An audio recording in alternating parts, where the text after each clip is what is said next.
dari cerita mengenai Samiri ini, itu saya boleh tahu Samiri ini sebenarnya di dalam Al-Quran dari golongan mana ya Pak Ustadz? Ya, baik. Samiri ini itu adalah ada banyak tafsir menjelaskan ada dua sebetulnya yang berbeda. Yang satu menjelaskan dia dari satu kaum lain yang bukan kaumnya Nabi Musa alaihissalam. Jadi bukan kaum Bani Israel. Ada bahkan yang mengatakan dia adalah kaum Kipti. Tadi seperti penjelasan tafsir tadi dikatakan dia kaum Kipti, kaumnya Fir'aun. Justru dia yang banyak tahu awalnya membantu Nabi Musa memberitahu tentang kelemahan-kelemahan kekuasaan Firaun. Ya, termasuk pelarian mereka itu informasinya juga dari dia kapan mereka biasanya bersenang-senang sehingga mereka lupa sehingga kalau mereka akan mengejar juga akan lama. Nah, itu informasinya dari Samiri. Singkatnya adalah Samiri ini adalah seorang tokoh yang memang saat itu dekat dengan Nabi Musa, dekat dengan Harun, karena dia membantu Nabi Musa membocorkan banyak hal-hal yang terkait dengan Firaun. Itu yang diterangkan di dalam tafsir tentang tokoh Samiri ini. Ya, tidak dikatakan dia orang yang hebat, lebih lanjut, punya kekuatan ini, kekuatan itu, nggak diterangkan itu. Ya, nah, cuma mungkin karena dia tidak seperti kaum Bani Israel yang punya rasa rindu ingin datang ke Baitul Muqaddas karena asalnya dari sana kan gitu. Nah, itu begitu. Jadi eh, beda dengan Samiri. Samiri ikut aja gitu. Kalau mereka ini anak keturunan, nah, anak keturunan Bani Israel yang ke sana itu punya tujuan. Kayak kita misalnya orang Indonesia, ya kita katakanlah terjajah, sebagian sudah akhirnya sampai nyebrang ke Malaysia, nyebrang ke Brunei, nyebrang kemana ke Australia. Satu saat ketika ada kesempatan kita bisa kembali, kita niat akan datang ke sana kembali, itu kembalinya itu dengan penuh rasa rindu, semangat gitu. Itu begitu. Nah, Samiri nggak punya ini. Samiri ini memanfaatkan situasi ini justru untuk mencari peluang baru bagaimana bisa mengontrol kehidupan menurut maunya. Padahal kan waktu itu mereka sedang menunggu aturan baru yang akan Allah berikan kepada mereka sebagai konstitusi untuk hidup mereka secara sosial setelah ada di nanti di Baitul Muqaddas itu. Kan kenapa kaum Bani Israel itu mau meninggalkan Firaun ini sampai meninggalkan terselamatkan gitu? Karena mereka punya sejarah yang sejarah Nabi Yusuf itu. Dari Nabi Yusuf kepada Nabi Musa alaihissalam, itulah dari sosok kepemimpinan di Mesir yang adil, yang bijak, lalu sampai kepada Firaun, perubahannya. Nah, ini yang membuat orang-orang Bani Israel itu merindukan ya, kehidupan yang kalau nggak bisa kehidupan kayak di zaman Nabi Yusuf di Mesir, nah udah kita pulang kampung aja. Nah, itu begitu. Ada rasa ingin pulang kampungnya, rasa ingin ada di sananya itu ada. Walaupun ini bukan semata-mata juga pulang kampung sebenarnya. Allah di sisi lain Allah perintahkan Nabi Musa untuk ke sana karena itulah tempat yang sejatinya yang harus dijaga oleh Nabi Musa. Karena itu akan menjadi tempat yang suci, yang sampai buat kita sekarang juga tempat suci, dan bahkan untuk kita umat Nabi Muhammad menjadi arah kiblat yang pertama, yang kita tidak boleh meninggalkan tempat itu lagi. Ya, kalau ada yang berpendapat ulama-ulama mengatakan sudah supaya selamat orang-orang Palestina di Gaza, kalau sudah kayak begitu, udah hijrah saja.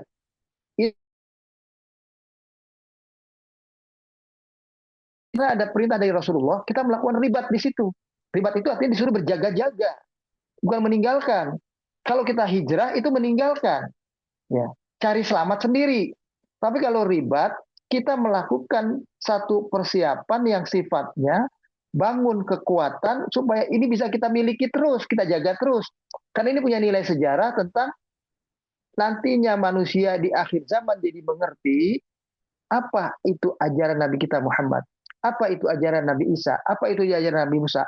Ternyata ajaran mereka adalah ajaran yang satu, ajaran yang sama dengan ajaran Nabi Nuh, ajaran yang sama dengan ajaran Nabi Adam alaihissalam, ajaran yang bertujuan untuk menyelamatkan seluruh umat manusia dari keadaan mereka yang nantinya di akhir zaman hidup dalam keadaan yang penuh dengan cobaan-cobaan sampai ketika munculnya dajjal kepada mereka.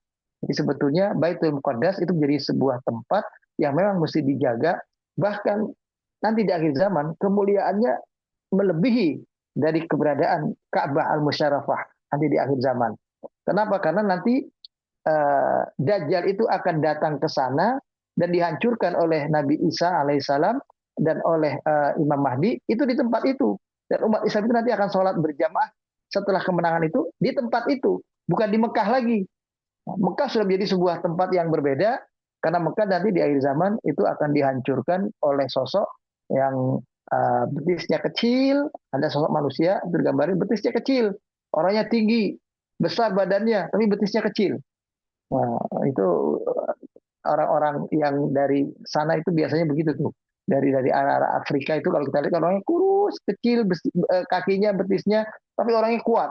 Nah, itu yang nanti akan mempreteli Ka'bah satu persatu batu-batunya diturunkan. Jadi memang seperti saya baca di ayat 87 memang yang membawa harta ini atas inisiatif Samiri ya Pak ya.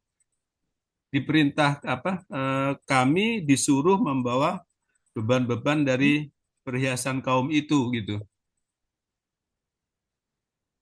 Bukan. 87. 87. Bukan membawa beban. Jadi gini, ya beban itu ini perhiasan ini itu kayak semacam apa ya? Samiri dengan cara berpikirnya diambil. Sedangkan mereka sendiri sebetulnya punya cara berpikir lain yang sudah diarahkan oleh Nabi Musa. Harta rampasan perang itu bukan milik kita, haram. Tapi di antara mereka ada yang konyol bawa, gitulah. Ya biasalah. Nah Samiri termasuk yang bawa. Mungkin melihat Samiri bawa, mereka bawa. Tentunya Samiri juga tidak menyuruh bawa semuanya. Artinya ada yang bawa. Kalimat di sini, ya kalau diartikan Kubilna auzara min zinatil qaumi, ya kami membawa barang ini, ya jadi beban dari zinatul kaum, dari perhiasan kaum yang kala itu, fagotafnaha. Nah, Ogotaf. Nah, fagotafnaha itu artinya kami buang, kami lemparkan. Jadi artinya gini, soal bawanya itu ada yang secara manusiawi, ada yang karena lihat Samiri. Itu begitu intinya. Pokoknya ini harta hiasan bawa, udah dibawa. Begitu dibawa, mereka ingat Nabi Musa mengingatkan itu nggak boleh. Karena tidak boleh dibuang, dibikinlah api. Dibikin api, semuanya melemparkan ke api itu. Perhiasan itu. Dilemparkan ke api, dan Samiri juga nyontohin. Ya, dia lemparin ke api. Akhirnya semua udah merasa, udah nggak memperdulikan lagi. Ternyata emas dibakar, itu malah meleleh. Bisa dibentuk. Nah, dibentuklah oleh Samiri. Ya. Dan itu memang sudah dalam tafsir ini siapa Jamilah Kamil Quran Imam Al-Qurtubi, sebetulnya Samiri itu sudah punya niat, memang sengaja untuk dari harta emas itu akan membuat tapi nggak disangka akan buat patung. Ada hal yang akan dia buat. Ternyata dia buat patung anak sapi dan dianggap ini sebagai Tuhan. Itu begitu. Jadi karena dilemparkan di api, api itu kan jadi membuat emas itu panas, malah bisa dibentuk. Dibentuklah anak sapi. Ya walaupun tidak seperti patung anak sapi yang betulan, tapi sudah mirip-miripnya. Cuma semua sudah sadar itu pada jasa dan bila ruh, patung hanya dalam bentuk jasad tanpa ruh. Kan disebutkan akhraja lahum ijlan jasadan. Lihat 88-nya. Yang di awal apa yang disebutkan oleh Gus Baha, ya itu begini, itu maksudnya itu adalah terjadi dulu di musim kemarau, doa Nabi Musa alaihissalam itu minta hujan, Allah tidak kasih, orang sudah kemarau yang sangat, ya. Sudah atas perintah Allah kumpulkan kaumnya di lapangan, ya berdoalah kayak kita model istighosah kubro gitu lah, kumpul semuanya berdoa. Nabi Musa memimpin doa itu, ternyata tidak dikabulkan.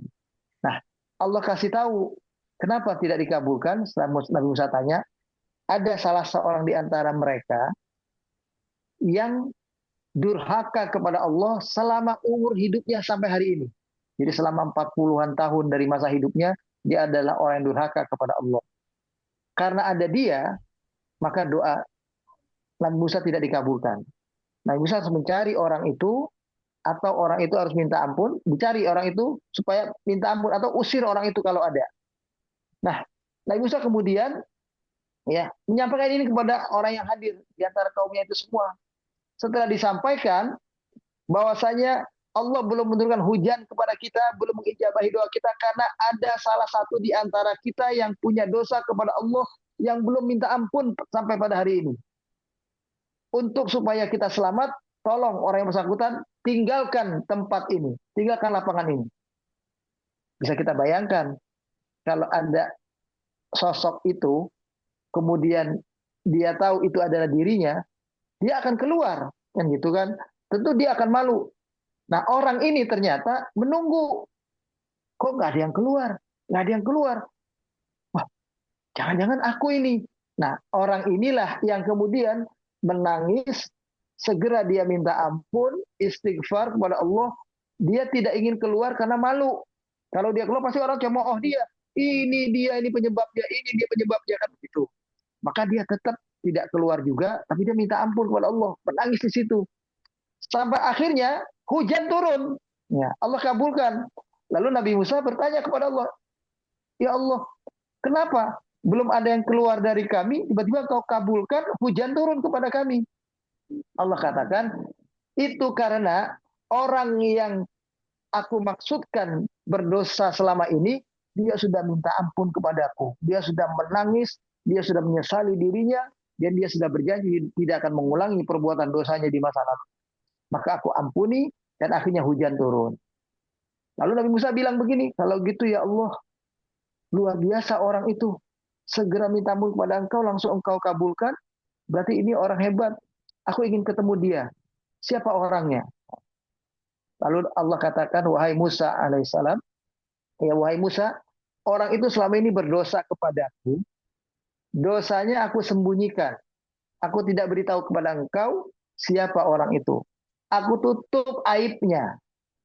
Selama dia berdosa, ditutup aibnya. Allah nggak kasih tahu siapa orang itu kepada Nabi Musa.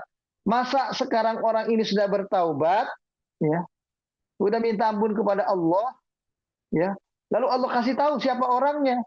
Itu sama saja dengan Allah membuka aib orang itu lagi. Nah, jadi Allah nggak akan kasih tahu. Ya, kenapa? Karena selama dia berdosa pun Allah nggak kasih tahu karena menutupi aibnya. Ya. Dan sekarang dia sudah istighfar, Allah juga tidak akan kasih tahu kepada Nabi Musa karena itu akan menjadi penyebab orang sudah bertaubat masa dipermalukan. Pasti dia akan malu walaupun dia adalah sosok yang akhirnya menyelamatkan. Ya. Cuma bagi orang akan tahu, oh dia dulunya dia ini. Lalu akhirnya Allah selamatkan karena dia istighfar. Walaupun nanti orang mungkin akan menghormati dia, tapi mereka atau umat ini mungkin tidak akan melupakan dia. Kisah itu sebetulnya arahnya ke situ karena Nabi Musa alaihissalam akhirnya setelah itu doa-doa beliau kemudian Allah kabulkan kembali. Nah justru ini kisah ini berlanjut ini. Setelah doa-doa beliau dengan mudahnya Allah kabulkan, Nabi Musa kemudian merasa diri orang yang paling hebat, paling kuat, paling dekat dengan Tuhan. Nah, ini yang kita harus tidak boleh lupa. Ini membuat Allah menguji beliau. Nah, ujian beliau berikutnya adalah beliau bertemu dengan Nabi Khidir yang disebut dengan Abdullah itu ya di surat Al-Kahfi itu karena Allah hendak menguji Nabi Musa alaihissalam. Dia merasa dia paling udah paling hebat ya, paling kuat ya, paling soleh. Ternyata ada yang lebih kuat, lebih soleh, lebih cerdas, lebih pintar dari Nabi Musa alaihissalam. Nah, kita tetap bukannya nggak boleh beranggapan dalam ibadah itu kan godaan setan tuh arahnya ke sana. Dari mulai kita digoda malas, tidak mau bangun misalnya sholat subuh, nggak mau bangun berwudu, nggak mau bangun mandi, nggak mau bangun ke belakang untuk berwudu, terus digoda nggak mau ke masjid, ya. Setelah akhirnya ke masjid, digoda supaya nggak mau sholat dengan khusyuk, sholat dengan benar. Akhirnya sholatnya sudah khusyuk, sudah benar. Godaannya adalah digoda merasa diri paling khusyuk sendiri, paling hebat sendiri, paling soleh sendiri. Nah ini jadi ujub, dan ujub ini adalah penyakit hati yang ini godaan setan yang juga ada pada kita semua. Wallahu a'lam bishawab. Waktu background tadi menyebut mengenai kurota ayun kurota Ya, ayun. qurrata a'yun ya, atau qurrata Kan ain. di Ya, sini boleh. interpretasinya saya tangkap sebagai sesuatu yang apa yang kita rindukan ya Pak ya. Ya, Nah kalau di doa yang Robbana Hablana min Al-Furqan azwajina. 774 itu Kurotayun yang di sini seperti apa sebetulnya Pak gambarannya Pak? Justru itu, uh, dalam doa itu yang kita baca, Rabbana hablana min azwajina Azwajina. wa dzurriyyatina qurrata a'yun. Ya. Ya Allah, jadikanlah pasangan-pasanganku, ya, istri kalau kita yang berdoa, kalau istri yang berdoa suami-suamiku, kemudian anakku, itu kita berdoa begitu, menjadi qurrata a'yun. Qurrata a'yun itu adalah cinta sejati yang membahagiakan. Jadi maksudnya qurrata a'yunnya itu adalah seperti yang juga dalam konteks ini, yang Nabi Musa itu, yang Rasulullah sholat. Nabi kalau sholat, mungkin puncak kenikmatan kita, sebagian kita adalah kalau kita jalan-jalan. Jalan-jalan ke Eropa, jalan-jalan kemana, termasuk jalan-jalan umroh, jalan-jalan apa misalnya, itu kenikmatan kita. Tapi Allah mentakdirkan, tadi kan Nabi katakan, ju'ilat qurratu aini, Allah jadikan qurratu aini, ya, nikmat bagiku itu Allah jadikan adalah fis sholah, dalam sholat. Jadi kenapa Nabi bisa sholat lama, baca surat Al-Baqarah sampai selesai, Ali Imran selesai, berjam-jam beliau sholat. Karena bagi beliau sholat itu kenikmatan. Itu yang disebut dengan qurrata ayun. Maka kita ingin anak kita, istri kita jadi sesuatu yang memberikan kebahagiaan sejati dalam hati kita. Kita puas begitu kalau ketemu mereka, senang mereka. Nah, Nabi Musa, qurrata ayunnya itu adalah berdialog dengan Allah. Makanya dia ada rasa rindu, pengen cepat-cepat ketemu dengan Tuhan. Dia sudah bayangkan waktu dia dulu dapat perintah dari Allah pertama, berdialog untuk segera pergi kepada Firaun bersama dengan Harun, berdakwah kepada Firaun, itu bagi dia sudah kenikmatan luar biasa. Nah, ini kita bayangkannya seperti kita kalau lagi, ya dulu lah pengantin baru, ya baru ketemu, itu kalau ngobrol, itu wah pastinya nggak mau ngobrol cepat selesai. Pengen ngobrolnya itu lama. Pengen ngobrolnya itu senang karena senang sambil memandang, senang sambil berbicara, senang dengar suaranya dan sebagainya. Nah itu buat Nabi kita Muhammad SAW itu kenikmatannya adalah dalam sholat. Kalau kita masih punya kenikmatan yang lain, katakanlah naudzubillah min dzalik, nikmat kita kalau kita misalnya, ya, ada orang yang kalau ya harus nonton tinju misalnya, atau harus nonton orang berkelahi, atau harus masih masih naudzubillah min dzalik, yang orang yang masih harus dengar musik yang berlebihan. Kenikmatannya ada di sana. Orang ini harus banyak-banyak mengevaluasi dirinya agar tidak seperti itu. Boleh mendengarkan musik, boleh nonton tinju, tapi bukan itu yang menjadi puncak kenikmatan dalam kehidupan kita. Kalau itu jadi puncak kenikmatan buat kita, kita berarti punya puncak kenikmatan yang lain. Padahal mestinya puncak kenikmatan bagi seorang hamba itu adalah ketika dia berdialog dengan Allah Sang Pencipta, yakni dalam sholat. Jadi sholat itu kayak kita ngomong ya dengan istri tadi yang saya bilang, dengan sebagai pengantin baru, ngomong itu berjam-jam. Kalau kita pisah, pengen cepat pulang. Kita dapat tugas, pengen cepat kembali. Nah, pengen ketemu lagi, pengen lihat lagi wajahnya, pengen lihat lagi, pengen dengar lagi suaranya, pengen dengar lagi ceritanya, kan begitu. Ya. Ya, kita pergi ke kantor 7 jam, 8 jam aja pengen cepat pulang. Nah, itulah qurrata a'yun. Jadi boleh dibaca qurrata a'yunin, boleh dibaca qurrata ainin, ya. Tapi kalau pakai alif lam jadi qurratul aini atau qurratul a'yuni. Nah, itu begitu. Ain atau ayun bedanya adalah kalau ain itu bentuk tunggal, kalau ayun bentuk jama, ya, bentuk plural.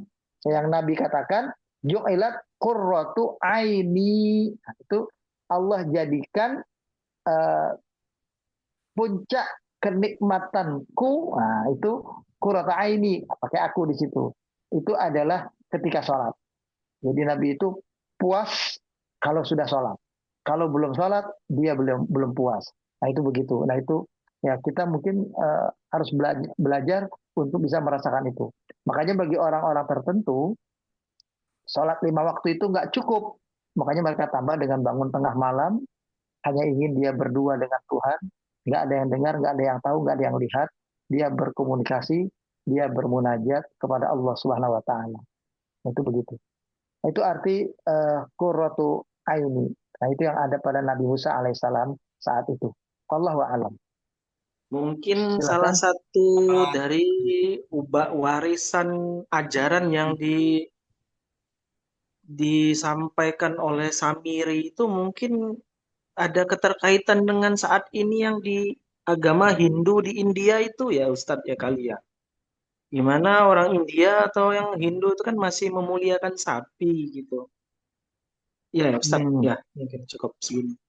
Oh, baik.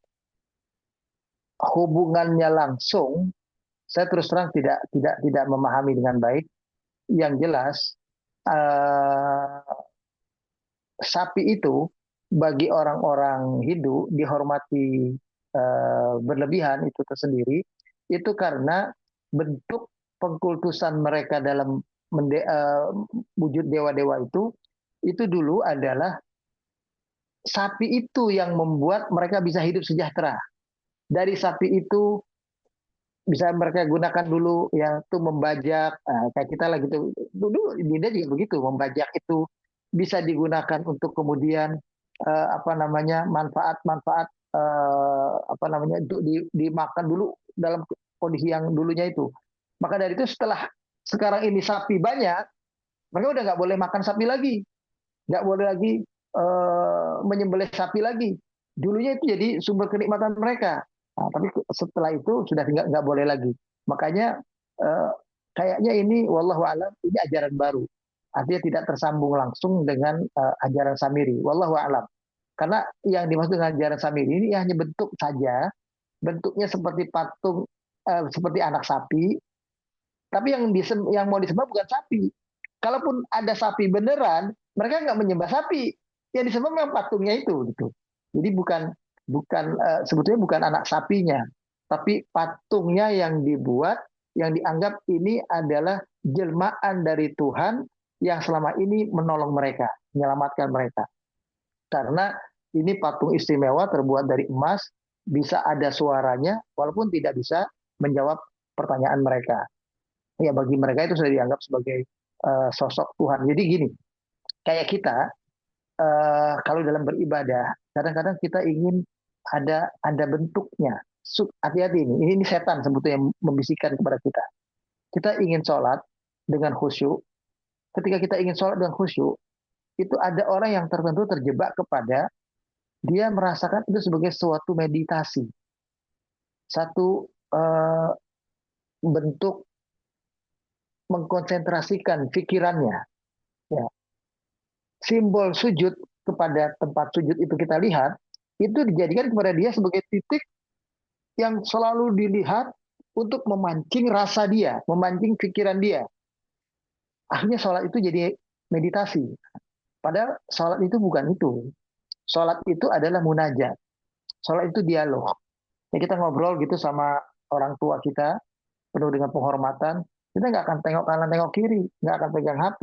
Hormati orang tua. Apalagi beliau lagi berbicara. Kita akan dengarkan betul-betul. Kita dengar suara yang lain di kiri kanan kita, tapi kita nggak dengarkan, nggak pedulikan maksudnya. Yang kita pedulikan adalah arahan nasihat orang tua kita. Orang sholat itu begitu sebetulnya.